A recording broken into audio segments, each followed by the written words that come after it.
Hello everyone, I am Sharda Karolia.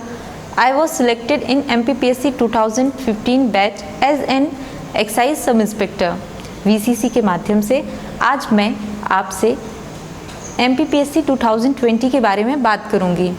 आज मैं आपसे यहाँ किसी सोर्स, स्ट्रेटजी या बुक लिस्ट के बारे में बात नहीं करूंगी।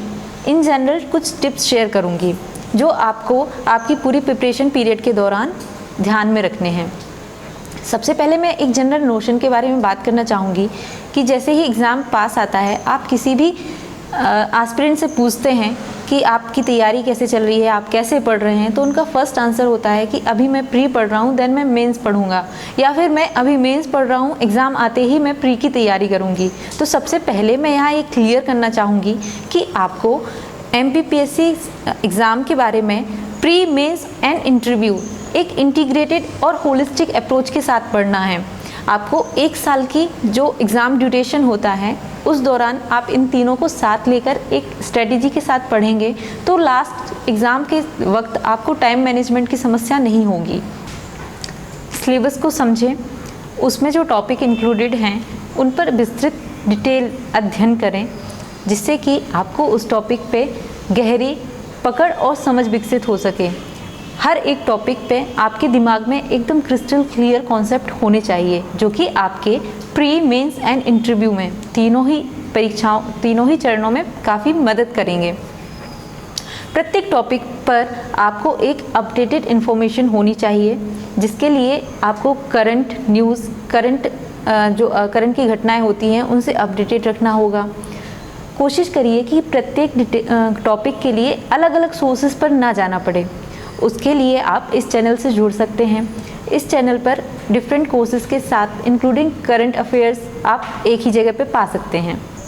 पूरी तैयारी के दौरान आपको कुछ टॉपिक ऐसे होंगे जो इंटरेस्टिंग एंड इजी लगेंगे, कुछ टॉपिक ऐसे होंगे जो आपको अनइंटरेस्टेड और टफ लगेंगे। ऐसी सिचुएशन में जो टॉपिक आपके गुड हैं उनको बेटर करने की कोशिश करें, जो बेटर हैं उनको बेस्ट करने की कोशिश करें। सेम जो टॉपिक आपके वर्स्ट हैं या जिन पे आपको अनईजी हैं, जिनको लेके उनको आप गुड करने की कोशिश करें।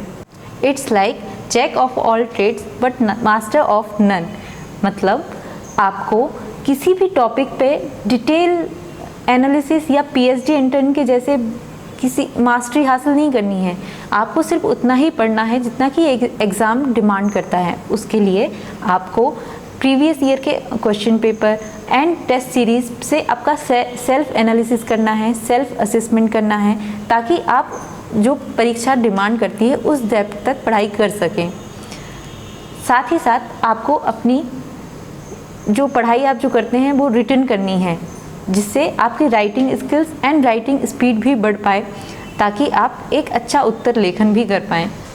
इन सब टिप्स को फॉलो करते हुए जब आप एक संयमित, संतुलित और फोकस्ड होकर स्टडी करेंगे तो आपका दिमाग पूरी परीक्षा के दौरान, पूरी परीक्षा की तैयारी के समय के दौरान कूल, काम, एकदम कॉन्फिडेंट रहेगा जिसका असर आपके इंटरव्यू पे भी पड़ेगा। आपके हर एक टॉपिक पे जब विस्तृत समझ विकसित हो चुकी होगी तो आप इंटरव्यू में भी अपने आप को एकदम कॉन्फिडेंटली, आपका वे ऑफ प्रेजेंटेशन बहुत अच्छा रहेगा एंड बहुत ही एकदम इजी वे में आप अपने आप को प्रस्तुत कर पाएंगे।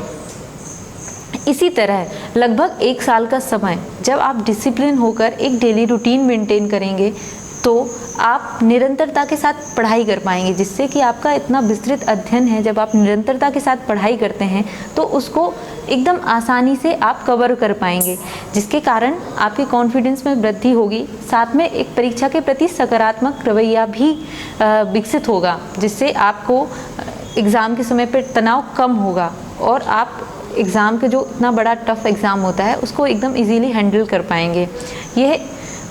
मेरा ये कहना है कि पूरी परीक्षा के दौरान आप अपने आप को कितना व्यवस्थित, कितना time to time updated, time management और कितना डिसिप्लिन रख पाते हैं, ये पूरी परीक्षा के समय में बहुत ही आवश्यक होता है।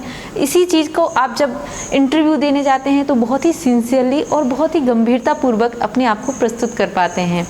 इसीलिए एक सही तरीके में, सही दिशा में संयमित होकर निरंतरता के साथ पढ़ाई करें और बिल्कुल सकारात्मक रहें।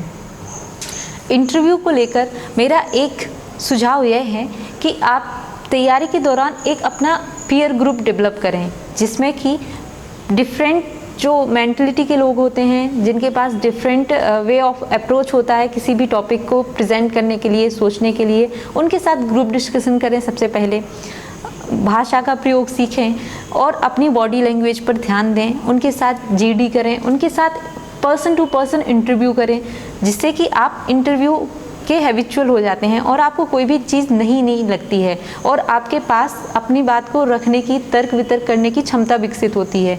तो यह आप परीक्षा के शुरुआती दिनों से ही किसी भी टॉपिक को डिस्कस करके यह आदत जो है या इससे आप सीख सकते हैं, तो इसको ज़रूर करें। ये काफ़ी सहायता आपको देगा जब आपका इंटरव्यू होगा। मेरा यह सुझाव उन बच्चों के लिए है जो 11th-12th पास आउट हैं और जो सिविल सर्विसेज के लिए तैयारी करना चाहते हैं।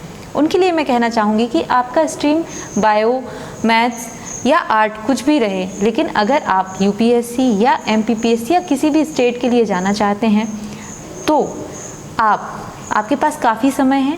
आप एनसीईआरटी और बेसिक पुस्तकें जो होती हैं 6 to 12 उनका एकदम विस्तृत अध्ययन वैसे ही करें जैसे आप स्कूल टाइम में करते थे।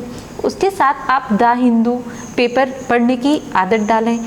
अगर आप एमपीपीएससी के लिए जा रहे हैं तो नेशनल कोई भी न्यूज़पेपर जो नेशनल लेवल का होता है, जैसे राष्ट्रीय जागरण होता है, इस तरीके के किसी भी न्यूज़पेपर के लिए आप अपना एक सुबह से रूटीन बनाएं उस न्यूज़पेपर को पढ़ने के लिए और कोशिश करें कि आप अपनी जो स्टैटिक स्टडी होती है या स्टैटिक सिलेबस होता है उसको एंड करंट अफेयर्स जो कि डायनेमिक होता है, उन दोनों को लिंकिंग करने का प्रयास आपको सीखना चाहिए।